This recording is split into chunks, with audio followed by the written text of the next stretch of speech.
Don't turn a blind eye. You can hear the people cry. Wake up and be strong, and fight for what is wrong. Welcome back, everybody, to episode 2 of Bold Conversations About Race, season 2. And I am one of your hosts, Dahlia, and I use they, them pronouns. And I'm Ivette, and I also use they, them pronouns. For our first 3 episodes, we recorded live at UCLA, and we tackled 3 major topics that are on the forefront of our organizing. The first is the war on drugs. Then we discussed surveillance. And lastly, we spoke about immigration. So, Ivette, can you tell us a little bit more about the war on drugs? Sure. Well, to really understand the modern war on drugs, we have to look back at the history of drug use. So just a little brief history. I want to make sure it's clear to the audience that drugs have been used for thousands and thousands of years in spiritual practice and medicine. Drugs, what we would consider drugs, like marijuana, have been used for medicinal purposes, also psychedelics throughout Latin America, like peyote, like ayahuasca, have been used in indigenous ceremony. So modern criminalization of these drugs goes hand in hand with colonialization and imperialism, and here in the Americas and throughout the world. Starting from laws against Chinese immigrants that were the first anti-opium laws in the 1870s, to the criminalization of marijuana that targeted Mexicans in the Southwest and Midwest, and moving into the criminalization of cocaine, which has largely impacted Black and Latinx communities throughout the United States. So the modern war on drugs as we know it really spawned from the Nixon era. So in the 1960s, a lot of youth were turning to psychedelics, to marijuana and other drugs as a way to both cope with the trauma of the Vietnam War and the culture clash that was happening at the time, and also to connect with spirituality. And the Nixon administration, seeing this as a disruption to the status quo, pushed back against drug use and declared a war on drugs. And that dramatically increased the size and presence of federal drug control agencies and pushed through measures such as mandatory sentencing and knock-knock warrants. Moving into the 80s, we have a drug hysteria that happened, and that comes hand in hand with the rise of mass incarceration. So we have the rise of mandatory minimums. We have 3 strike laws that come up in the 90s, and local, state, and federal government just continuing to look for ways to criminalize folks for their substance use, and also, which often comes hand in hand, their self-medication because of trauma or untreated mental health needs. And so as the federal government and local government starts divesting from people's health and services, we see a rise in substance use and people being criminalized for that use. Although here in California, marijuana has been legalized, it hasn't been legalized for all people. And most drugs have not been legalized, right? And so for folks that are undocumented or green card holders, for instance, they still can't legally consume or use marijuana products, even in California, because of federal restrictions. People that use substances continue to be one of the groups that are most targeted by the system and funneled into incarceration. And substance use continues to be a widespread epidemic. In our last episode, Dahlia talked about the impact of opioids in their history and their community, and watching how the youth around them were dying from the opioid epidemic. So I think the growing visibility around substance substance use and the war on drugs is an important moment for us to be able to move those in power to see substance use as something that can actually be healing for people, and that at the very minimum should not be treated with incarceration. It doesn't actually heal our communities or save anyone from the harms of substance use, and those that have gone through the system are continuously punished for that substance use that may have been a problem for them 20 years ago. There's still people inside of our jails and our prisons serving time for marijuana, even though it's legalized here in California. So we really want to be able to address the nuances of the war on drugs and learn how to collectively push policymakers in the right direction. Right. And the reality is we can't have these hard conversations about race without talking about incarceration. And you can't talk about incarceration without talking about how the government has criminalized drug use and drug users, right? So it's all interrelated. So without further ado, we're going to be heading right into episode 2, and we're going to be opening with a land acknowledgement from one of our producers, Kareem Alzine. And before we begin today, I wanted to start with a land acknowledgement to pay respect to the traditional caretakers of the land on which we meet the Tongva peoples. The American Indian Studies Center here at UCLA has asked for every event, class, and gathering on campus to begin with a land acknowledgement. We recognize the continued legacy of settler colonialism with UCLA as a land-grant institution. We are on occupied territory, and we recognize the strength, resilience, and capacity of the Tongva peoples in this land. We also pay our respects to elders past and present of all indigenous peoples, the Los Angeles region, Turtle Island, or what has been called the United States, and throughout the world, and extend our recognition to all their relations, past, present, and emerging. So I would like everyone to just pause for a moment, take that in, join me in taking 3 deep breaths at your own pace.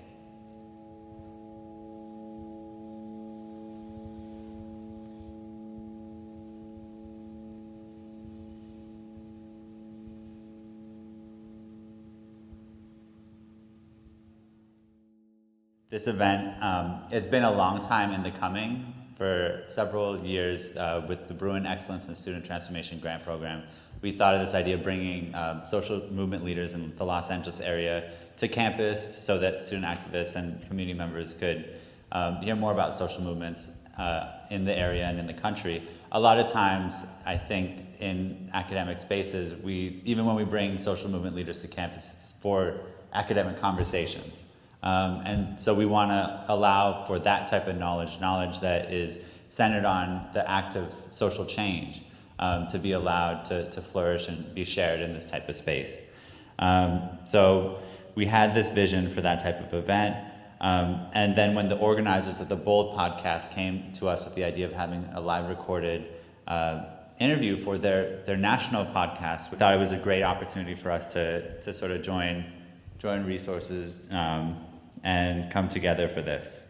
Yeah, there's milk and cookies in the background, almond milk too, and water to the other end of the room. So make yourself at home. Thank you. I need 1 1/4-inch to dual 1/4-inch and 3 barrels. All right, So so are we 3/4 ready inches. to rock and roll? Let's do this. There's only 1 out for that, so. Welcome, everybody, to our next edition of Bold Conversations About Race. And this is a podcast that's brought to you by Showing Up for Racial Justice National in collaboration with Small Beans Comedy and produced by White People for Black Lives. And I'm your host, Dahlia Ferlito, co-founder of White People for Black Lives. And I am thrilled to announce a fellow co-host to our Bold podcast family, Ivette LA. Please take it away, Ivette. Thank you, Dahlia. I'm really excited to be joining the Bold family. I got the pleasure to be interviewed by you during the last episode, so now I'm stepping in a different capacity. Like Dahlia mentioned, I'm Yvette Ale.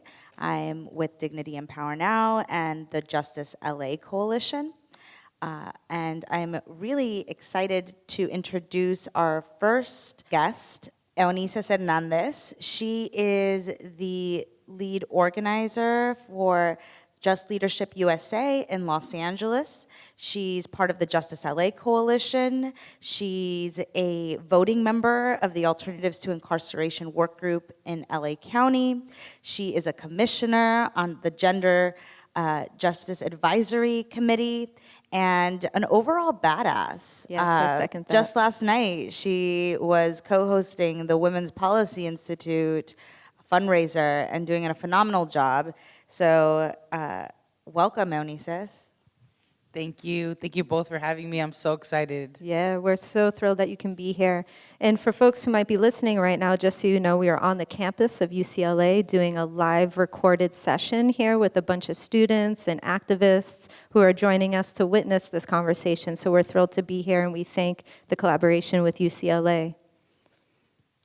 Great, so let's kick it off. We're gonna talk drugs, we're gonna talk criminalization, and what we haven't mentioned yet, Eunisses, is that you used to work at the Drug Policy Alliance, right? Yeah, that's how I got started in the policy work at Drug Policy Alliance as an intern. Great, and what brought you to drug policy? Like, what was your interest there? So when I was in college, I actually wanted to be a cop because I thought I could be the cop that doesn't arrest people. Wow. Because growing up, I saw so many of my family, friends, and loved ones arrested and criminalized for drug use, or whether it was problematic substance use with alcohol. But I saw it, and I saw how like it was police that instead of helping my family, really and my loved ones, really put people into like these jails and these systems where then my mom would have to pay bail, or other people would have to pay bail to get their freedom. But and then also I just saw a lot of like drug use around me that wasn't problematic. Just people using drugs, and it wasn't hindering their lives or impacting or harming anyone around them or their community. And so I really felt like that was the niche that I could fit in, because I've seen it, I lived through it, and I had a perspective that other folks didn't around drug use.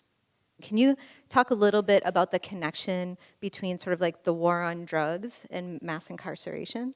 Sure. So the war on drugs, when we think about it, it's a war literally on people and on an action, which is the use of drugs or the selling of drugs. And so the war on drugs was an excuse that was used to write a bunch of laws that created mechanisms to incarcerate people, or to kick people out of the country forever, or to incarcerate them in immigrant prisons. For example, my friend at the age of 21 was selling weed because that's what he was able to do. He didn't graduate high school, and that's where he found he could make an income. And he got, arrested. He got put into Twin Towers jail here in LA County. And from there, his life, he still is recovering from that. And that happened when we were 21, and we're 29 now. And so it was because he had weed on him stored in a certain way that, they used a law that criminalized possession of marijuana to incarcerate him and essentially ruin his life for now. I mean, now, and we're gonna, I think, talk about it later on, but there are things that our generation has done to repair some of those harms that have kind of repaired some of that he's experienced. So something that you just referenced really stuck with me, how the criminalization of drugs is really the criminalization of people, yes, right? People that take drugs. And drugs that are criminalized now, like coca, like psychedelics, things like mushrooms, LSD, not so much LSD, but mushrooms and other forms of plant medicine have been used for thousands of years as medicine, as spiritual practices, right? And we're seeing a continued history of targeting of those communities of color. When you take a look at opium in the 1870s, right? 1870s with the opium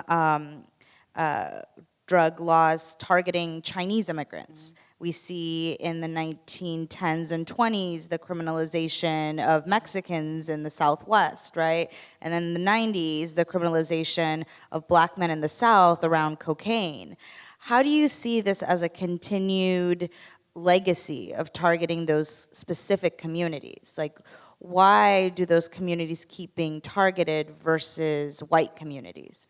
the answer to that question really lies in that the origins of the war on drugs are very racist. And you can see it in all the laws that you talked about now. I mean, in the past, like marijuana and cocaine.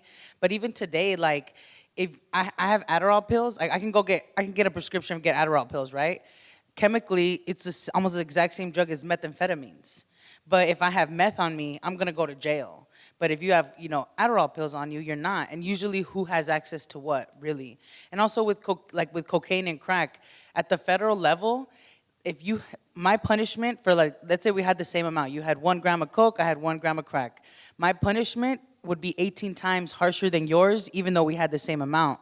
And that's really because the laws that came out around 1980s around crack were really to hinder, black communities, or at least communities that the bureaucracies and people in power connected those communities to. It wasn't essential like that was born there. It's like what they connected in the media. And to that point, it's like I remember back in those times we put faces to certain types of drugs, and then really made media spectacles, right? Like of who used crack, right? And then vilified people for an addiction to a substance versus saying like, hey, these are people who need help, right? Yeah, and today you see almost the exact same thing playing out with the opioid epidemic.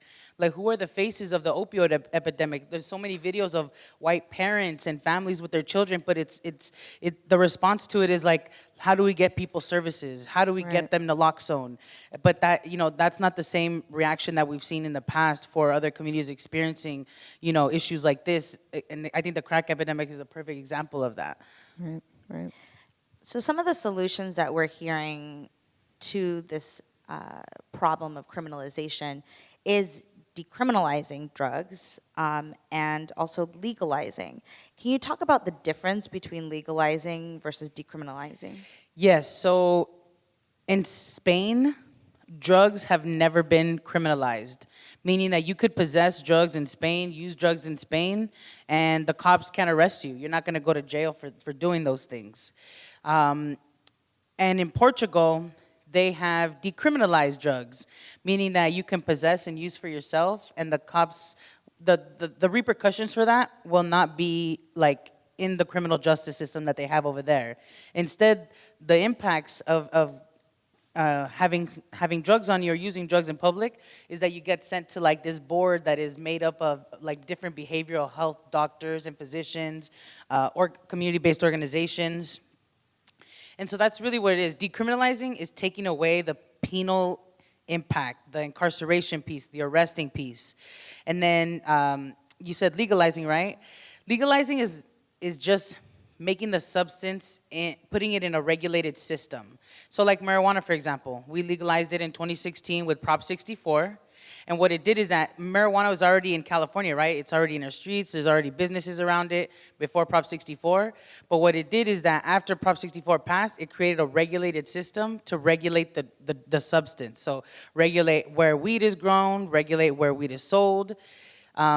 And in other aspects, decriminalizing is much better than actually legalizing, like with sex work. Decriminalizing would be way better, from what we've heard in meetings that we've had with folks that are involved in sex work, that it would be better to decriminalize than actually regulate the process. With substances, it's a little bit different because you want to know what you're consuming. And in order to know what you're consuming, you probably want it to get tested before you buy it, right? So you know what's in it. And so that's when you regulate and legalize drugs, that's what happens. But there still can be a punishment for it, like we see with marijuana. Like there's still offenses that you can be criminalized for having it. And for legalization, I think like one thing that I've heard talk about is like then it creates a big business. And then one of the impacts of that business is who profits from that business. And like what we've seen with marijuana legalization, you have a lot of white folks who are profiting off of the business model of weed legalization, and a lot of folks, people of color, black folks, indigenous folks, other people of color who have been historically harmed by this war on drugs are unable to actually start a weed business because if they've had a past felony, like they can't even start, especially if it's related to marijuana, they can't even start this business, and they can't even get their records expunged, right? Like, is there anything I'm missing from that? Or like, how do we grapple with this like legalization that can help in some ways, but also not completely address like, or redress the harm from the war on drugs in other ways? So I completely agree with you that we've seen big business take over, and we've seen still like these businesses that have traditionally been opened in like lower income communities, they don't ever get a chance to become part of the system because there's so many capitalistic barriers, and also the barriers if you have an offense. Because within that law, and I know we're gonna get into it later, but within Prop 64, there's carve-outs of who actually can be licensed, who can actually have an opportunity to get a license. And a lot of that comes from really bad policy. And so what happens with legalization doesn't have to look as bad as it's looked in the past. Like what we've seen in the past, especially like Prop 64 is the most recent example, a lot of why it was written the way it was written is because the people who were at the table writing it felt like they needed to give those things up in order to pass this policy. And that's really, what it means, that in moving forward, like Prop 64 is the bare minimum of where people should be aiming at. Like it shouldn't set the bar, like we gotta go above and beyond that, because we're seeing that, like folks from the beginning were saying, if you do it this way, there's gonna be people that are never gonna get access. Weed is gonna be so expensive that there's still gonna be a need for an underground market because people can't afford 3 layers of taxation. It's just gonna be that way. And also we have this, all this stuff happening around vaping. Like there's vaping commercials and like anti-vaping stuff on KPZC, and it's like, the reason why those things happen is because you still have an underground market that's thriving because you haven't let people access, the regulated system where they can get things that are tested so they know what they're getting. And really legalization has put a cap on that. So you touched a little bit about Prop 64 and the focus of decriminalizing drugs, in this case marijuana, has been around legislation. But there are covert actors to this process that often don't get talked about. Can you name some of those covert actors that impact how people are criminalized by drugs? Yeah, so oftentimes when we think about this system, we think, okay, first is cops, right? Because those are the first people who have interactions with our families. They have the most discretion to decide what happens with our loved ones in those moments that, filter people into the system. And there's also prosecutors. And right now there's a big magnifying glass over the prosecutor's office here in LA County because there's a huge DA race coming. But there are people that fall through the cracks that have no oversight, no supervision, literally have unlimited power on what happens with our loved ones and families because they are the deciders at the end of the road. And these are the judges. In LA County, there are hundreds of courtrooms, which means there are hundreds of judges, I think over 400 in just this county, that really decide the fate of people. And we vote them into those seats, or they're appointed by the governor. And we, who knows who they voted for the governor at the last election? Do you know anything about them, their backgrounds? Do you know who they are? I don't. I don't know who was up. I just know that I put a name that I like the best.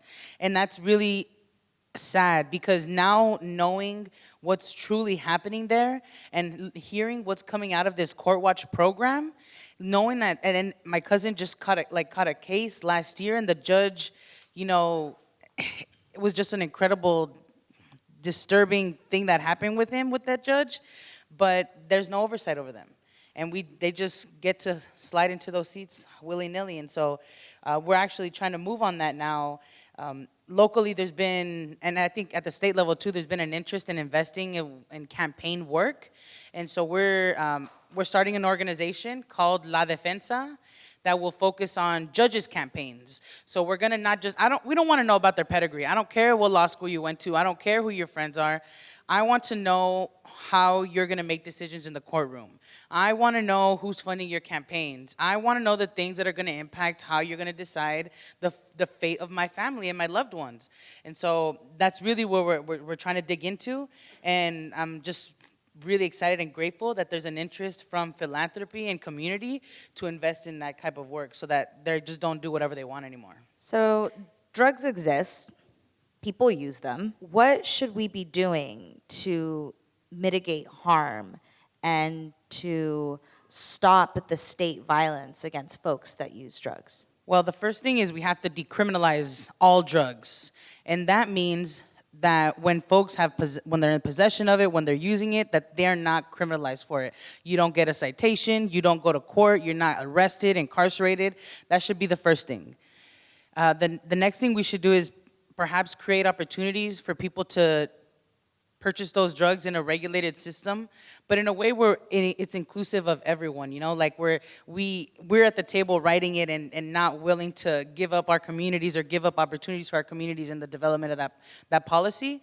But drugs are in our communities. If we regulate them, we're not introducing something new. Drugs are there. Adderall is there. Meth is there. Weed is there too, like everything.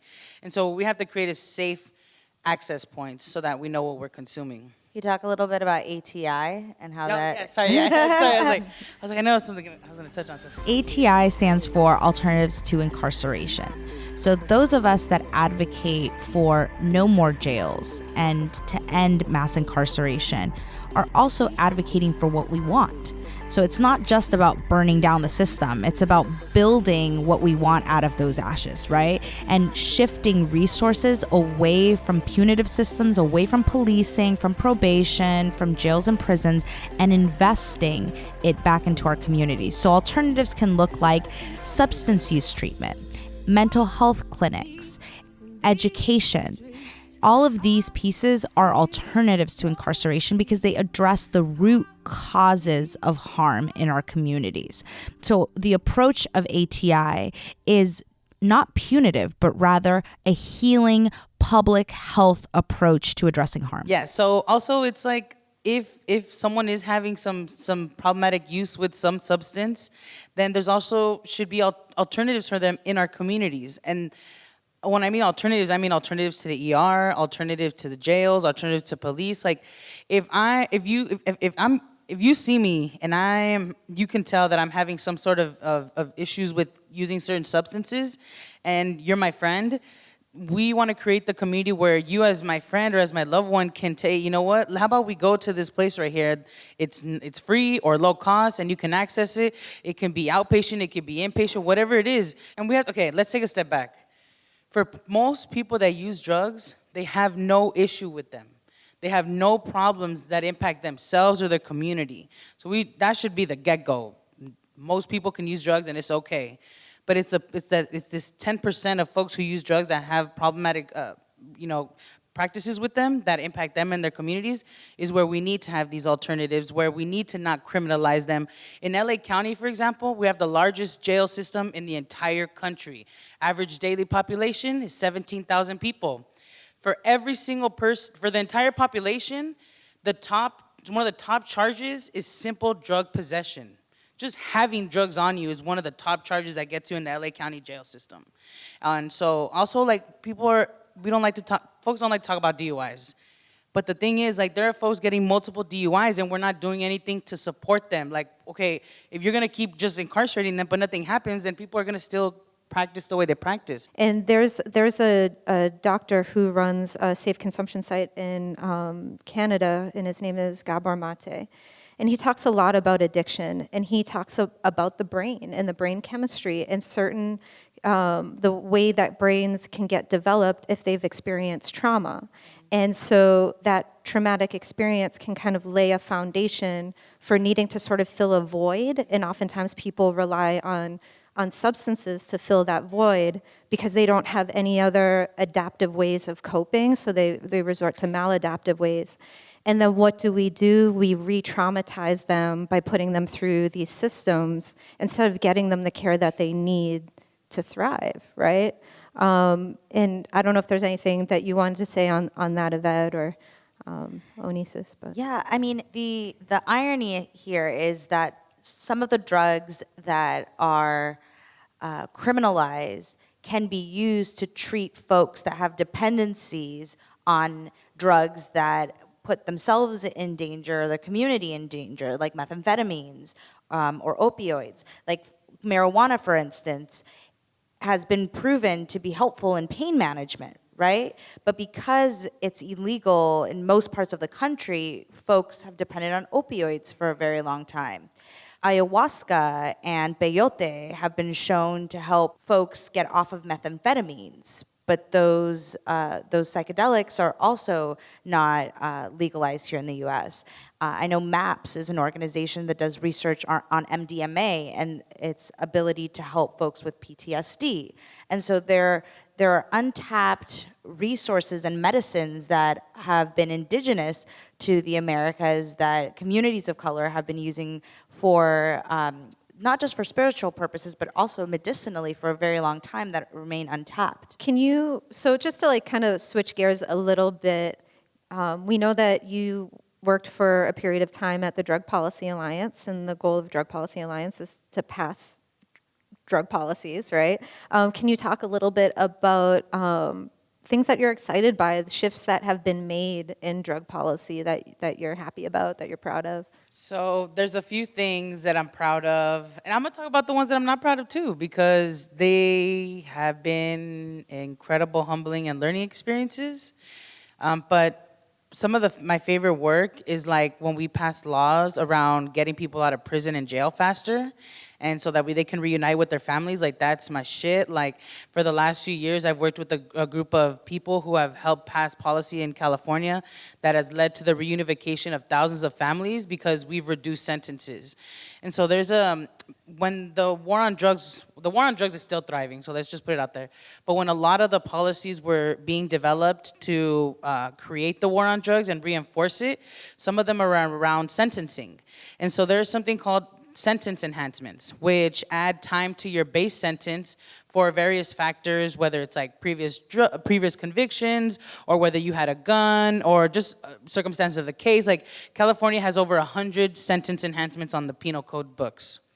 Now, there's a sentence enhancement that would add 3 years to your base sentence for each and every single time you had a drug conviction on your record. And when we talk about the folks who have, who are most vulnerable in our communities, they're not just going to jail one time for a drug conviction. They're going in 15, 20, 30, 40 times. And when we mean that, it's like from arrest all the way to a conviction. I've seen people with over 40 cases on their dockets and on their life scans, and mostly related to drugs use, mostly related to crimes of survival, or like just a lot of like poverty-related issues. And so these are the folks cycling in and out that we really want to like keep out of this system. But it's important to recognize that every single time they've had a drug conviction, that's every single time they would have gotten this sentence enhancement. And so when we looked at the data for CDCR, which is the California Department of Corrections, their data, we saw that there were people who had an additional 15 years on their base sentence because they had 5 additional drug convictions in their past. We see people in our county jails today serving over 12 years on just these sentence enhancements. And so we passed a law, SB 180 by Senator Holly Mitchell, that literally all the law did was erase the penal code sentence that created this enhancement. Literally, it was one freaking sentence that had thousands of years of people's lives at stake, and that we've seen applied on people's like sentences. And so when we passed that law, it was deleted, meaning that prosecutors can no longer use it. At the CDCR level, we saw that CDCR began to review people's records to get them out sooner because the sentence enhancement didn't exist. We're still trying to get it applied at the local level, but that's a law that I'm really proud of because we didn't leave anybody behind. All the law did was erase a penal code. It didn't say, we're gonna erase it, but these people don't get it. Like, these people will still get it, Like, it was just, boom, nobody's gonna get this sentence enhancement. And some of the laws that I'm not most proud of are laws that when I very much started this work seemed like the most incredible things, and they still are some of the most incredible laws. But the negative impacts that they've had have been tremendous in our work the last several years. For example, Prop 47, the Safe Neighborhoods and Schools Act, incredible law because we reunited thousands of families. People who were there in prison for selling $5 worth of crack got to go home because of Prop 47. Also, though, Prop 47 had huge carve-outs in it, which said that if you have a certain type of conviction, you will not be able to apply for relief under the law, which means you will not be getting out early if you qualify. And so that is one of the things where laws that have passed after Prop 47 have mirrored some of the carve-outs that were created in Prop 47. And so although it was amazing, we reunited families, we're still dealing with the brunt impacts of like these carve-outs that dichotomize people of like, these people are deserving of reform, those people are not deserving of reform. And that dichotomy gets us nowhere. Everybody needs to benefit, and so we're pushing back on that, but those are some of the lessons that I've learned. Some of the folks that are most vulnerable to carve-outs are undocumented folks, right? Non-citizens. Can you talk a little bit about how those folks are left out of policy, even Prop 64? I think like Prop 64 is like one of the most blatant examples of like, yeah, California is supposed to be the lead and like the guiding light of criminal justice reform, but also, so you know, we were the leaders in incarceration. And also we're supposed to be a safe sanctuary for people who are immigrants or non-citizens. But with Prop 64, like I'm a citizen. If I get caught with marijuana or if I get a marijuana conviction, my punishment will be, depending on what the offense is, I might go to jail. That's it. I'm out of jail. I get an expungement. I'm cool. If I'm a non-citizen, so that means if I'm undocumented or if I'm a green card holder, even if I just talk about possessing marijuana, even if I just talk about like using it one time, that could make me inadmissible to come back into the country if I ever leave. And it can also make me ineligible to apply for citizenship or other offenses because marijuana at the federal level is still illegal. And so even though at the state level we really legalize it for everybody else, immigrants can still have their whole lives destroyed because of marijuana. And also at the federal level, you see there's a law, I don't know if y'all have heard about it, but it's called the First Step Act. Trump touts this as his bipartisan criminal justice reform bill. We have seen, about 3,000 people released on that, which is great. But also, immigrants don't get any of that relief. They don't qualify for none of that sentence reduction, none of the, relief and benefits from that law. And it's intentional. It's very clean for people to be able to see it. Well, what would you say to people that are saying, well, we need incremental change, right? We'll start off with this population and we'll get to undocumented folks, or we'll get to folks with, certain types of offenses. Like, what would you say to that? I would say, when has anyone gone back? When has anyone gone back? We haven't. Prop 47 happened. No one's gone back for all those people that are still there that could benefit from the law. We haven't. And just the resources are so limited just to get one or two steps forward. I don't know if capitalism change or if, the philanthropy will change, but, implementation is hard to get funded, even in that piece. So I would say not that people don't want to go back for people, but there's just no resources and there's just no capacity. So when people get left behind, people have stayed behind. So it's always about the all of us or none approach from the get. When you ask for a piece of the pie, you're probably going to get a piece of the pie. But when you ask for the whole fucking pie, you're more likely to get more than whatever you thought you were going to get in the beginning.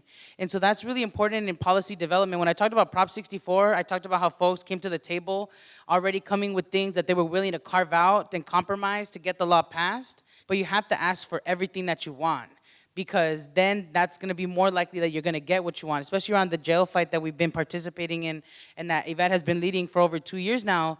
Is like, really the call was to, like, we don't want any more jails. No more jails. We're not saying don't build anything. We're saying just don't build jails, build houses, build resources. And because we were uncompromising with that, we stopped a $3.5 billion jail plan that was going to build 2 new jails, a women's jail and a jail just for people who have behavioral health needs. And so there was a moment in the campaign where they just literally switched the name of the mental health jail to mental health treatment center. It would still be run by the sheriffs. And we were like, no, that's not good enough. We're not compromising on this. And now we're here today. So you don't walk in, especially around policy, like, don't walk in with already willing to compromise. You have to be ready to throw down for all of it and fight for as much as you can. I mean, I've been in rooms now with you, Eunisses, where you tell people straight up, you cannot limit your imagination, right? Before we get to some Q&A, wanted to just ask, like, what are some ways that folks can get involved in this work? Whether it's if you're in Los Angeles, we know that a lot of our listeners are not in Los Angeles. So if they're in around the country or around the world. Yeah, so there's a couple things folks can do. There's like not many organizations that are at the helm of trying to end the war on drugs. There's a few of them. MAPS is one of them. The other one that I worked for, which is the Drug Policy Alliance, is doing incredible work, especially at the federal level and here in California around safe consumption spaces, around legalizing marijuana at the federal level that will include, benefits for people who are immigrants. And so I would say if you can't come to a rally, if you can't attend, figure out if you want to intern for, Drug Policy Alliance, if you want to support with resources, which are tremendously needed, like even if it's $5, like that goes to like people being able to be present in Sacramento to fight for the laws that we want. And also I heard through the grapevine that there's going to be a ballot on the initiative in California very soon to legalize all drugs in California. So that's coming in 2024. Just keep your ears out. But I highly suggest, like, if you want to be part of campaigns, like policy development work, like especially around the war on drugs and drug policy, donate to the Drug Policy Alliance. Also, you talked about safe consumption spaces here in LA. I don't know, do y'all know what safe consumption spaces are? So they exist across the world, not here in California. Well, legally in California, they don't exist, but there's 2 underground safe consumption spaces here in California, one in LA and one in the Bay. And I think it's important that we invest in those, and also like clean needle exchange, right? Wait, we're not supposed to say that? It's okay. We'll keep it in. Okay, I know you don't have to keep it in. We'll figure that out. It's secret. So I erase that, delete that. We can edit that. But just so you know what's happening, like these things are already being practiced in the community. They just haven't been legalized. But we're working through the alternatives to incarceration to create legal ways to have these spaces exist. But just so you know, yeah, that's happening.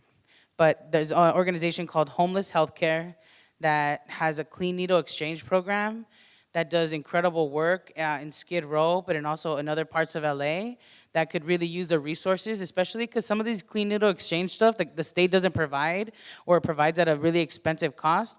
And even naloxone, so like when folks are overdosing with opioids, there's a reverse like drug that'll wake people up, and that's called naloxone. And so naloxone can also be pretty pricey. So like even if you want to volunteer, I've gone to their space. You can volunteer there, like, and actually work with people in this clean needle exchange program. And so I don't know, like there's like different worlds you can plug in. Like you can do the service world, like we're actually dealing with people in and day out. But there's also like the policy world where you actually change the laws that impact what happens on the ground. Right. So, you can do direct services. There are needle exchange programs that operate across the country in a lot of different states and in different parts of the world, which are an access point for people who are using drugs to be able to get them involved in other services and treatment programs as well. And they also have been effective at reducing the spread of bloodborne infections such as HIV and hepatitis. So there are ways that we can think about looking at substance use as a public health issue rather than a criminal justice issue, and that's certainly one way of doing that. We do have some audience questions that I think we have a few minutes to take, so I'm going to go ahead and try to read these as well as possible. Some really good handwriting here, so I appreciate that.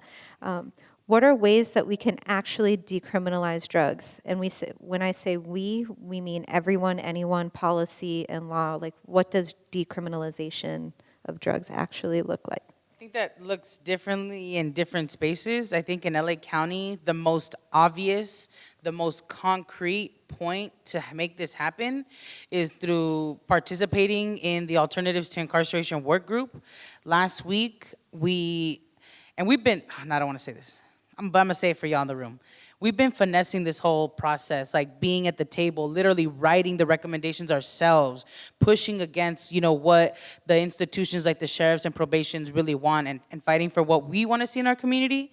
And one of the recommendations that we got approved last week was to decriminalize offenses related to drug use, related to public intoxication, related to driving with a suspended license or no license. And until they do those things, they shouldn't arrest or incarcerate people for those things.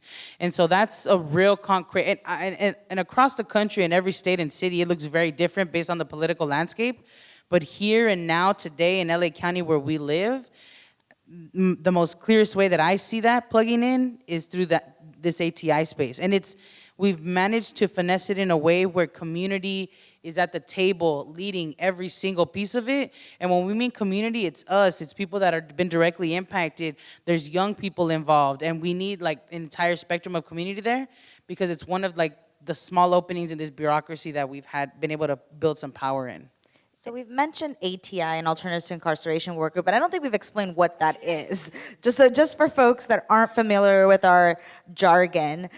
So the Alternatives to Incarceration work group was formed earlier this year when the Board of Supervisors in Los Angeles stopped the LA County jail plan. They also created this work group, which includes the heads of all of the county departments, so Department of Public Health, the Sheriff's Department, County Council, but they also appointed stakeholders from each district, and Eunisses happened to be one of those stakeholders that they appointed to be a voting member. So this group of voting members, I think it's, 15? Yeah. 15 voting members, around there? They are tasked with approving a report that comes out early next year. And this report is going to be a roadmap for LA County for alternatives to incarceration. So everything from preventing cops from being the first responders to a mental health crisis, to pretrial reform, to re-entry services. It will give the roadmap to what to build out, like clinics in our community, a decentralized system of care. And so, like Eunisses mentioned, this is a very unique opening that we as community have right now to influence how we're gonna transform LA County. Yeah, and if your jive isn't policy, if your jive isn't service like delivery, but it's like research and it's data collection, we need that shit too. Like the reason, one of the like main things that really helped us stop this jail fight was the reports that came out of a program here at UCLA called the $1 Million Hoods Project that really showed LA County in its face like a mirror, like this is the data from your county and this is what's happening. And then the LA County supervisor started quoting that. But also, so there's like not just like, you know, it's not black and white in this space, it's like a spectrum. Shoot, we need graphic designers, we need people who are interested in social media, like developing social media crowds. Like the spectrum of where you can plug is kind of endless in this space. Thank you. We had a question around legalization versus decriminalization, well, either or. If we ever get to a place where drugs are not in their current state of being completely illegal, how does treatment factor into long-term use? And are there examples where use has decreased? So it sounds like maybe the question that is underlying here, which a lot of people do have, is if we do make drugs legal or we do decriminalize drugs, what kind of impact will that have on use? And have we seen use increase or have we seen use decrease? Or people getting into treatment? Well, in Portugal, what has been shown there is that people that have been put in a non-coercive, like supportive services, like group where they get access to services but where they're not forced to do services, like eventually their like drug use does, you know, go down.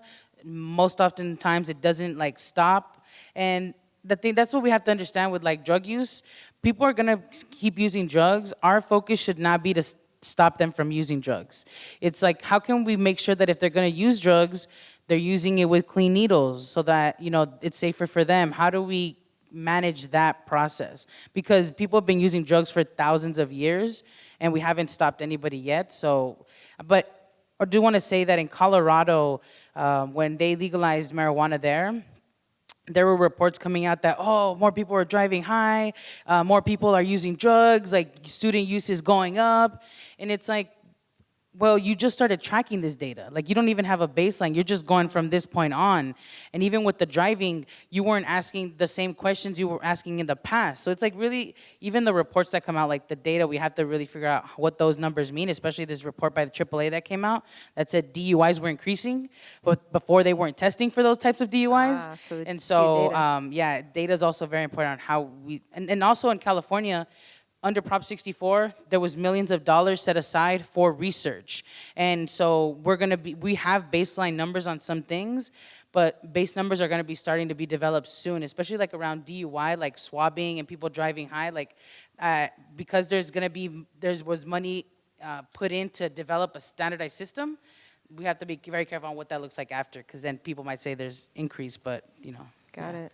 And I would also say there's a difference between an increase in drug use and an increase in visibility of drug use. And sometimes those two things are conflated. Like the community will see folks lighting up on the corner and think, oh, now everybody's smoking marijuana. It's like, no, just the folks that smoked marijuana before now feel more free to do it in the open public rather than secretly.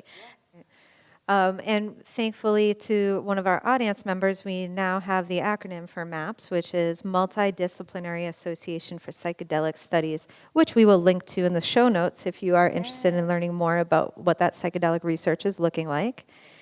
And on that note, we would like to thank you, Eunisses, for your time, and thank you to our robust audience. And we appreciate everybody who is listening to the show right now. And send us your questions and comments, and get in touch with us. Let us know what you thought about this episode on the war on drugs. Thank you, everybody.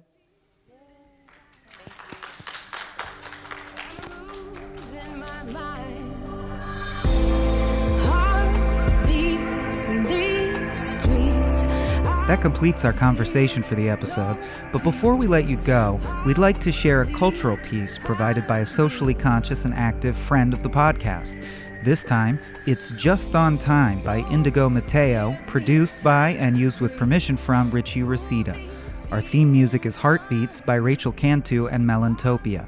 Stay tuned at the end of the show for a final word from Ivette and Dahlia, as well as this episode's calls to action. Questions to stimulate thought, invitations for feedback, and a collection of links and resources to help you on your journey. As always, you can find all that information in the episode's show notes at patreon.com/smallbeans. And now, Just on Time.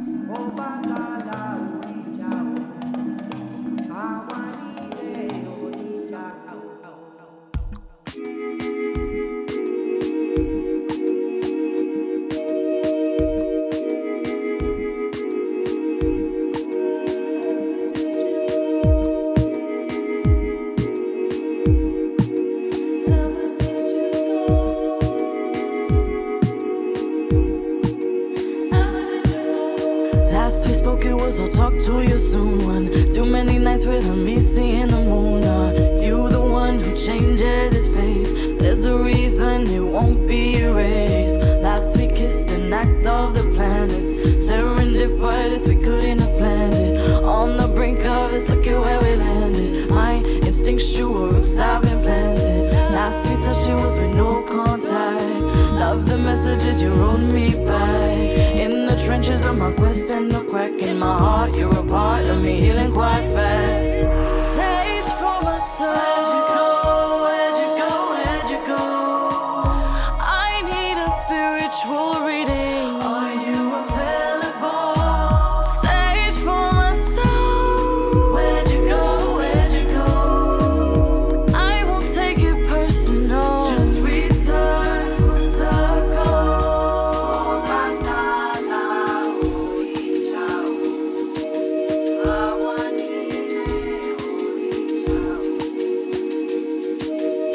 In the midst of my rain you come, dawn in colors I've forgotten. In the rhythm of my life you're a drum, and the vibration goes without saying. Ocean mist, no you never drown me. Tendency to seize and surround me. From the moment I found you were down for me, I felt so high I could fly. You sing me high up and I'm following you. Smoking signals you're turning to. Oh, I've got a burning true. I don't wanna be soul. Where'd you go? Where'd you go? Where'd you go? I need a spiritual reading. Are you available? Sage for my soul. Where'd you go? Where'd you go? I won't take it personal. Just return full circle.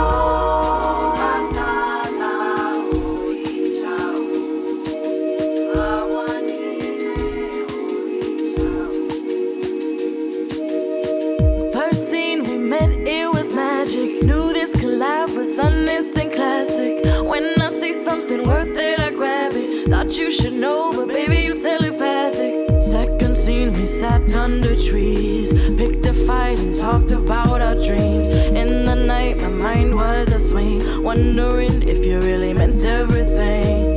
Third scene, felt like something sad. Feel like the love line went flat. Was a great day when we took a step back, and fear took place of the vision we had. Sage for my soul. Where'd you go? Where'd you go? Where'd you go? I need a spiritual reading. Are you available? Sage for my soul. Where'd you go? Where'd you go? I won't take it personal. Just return full circle.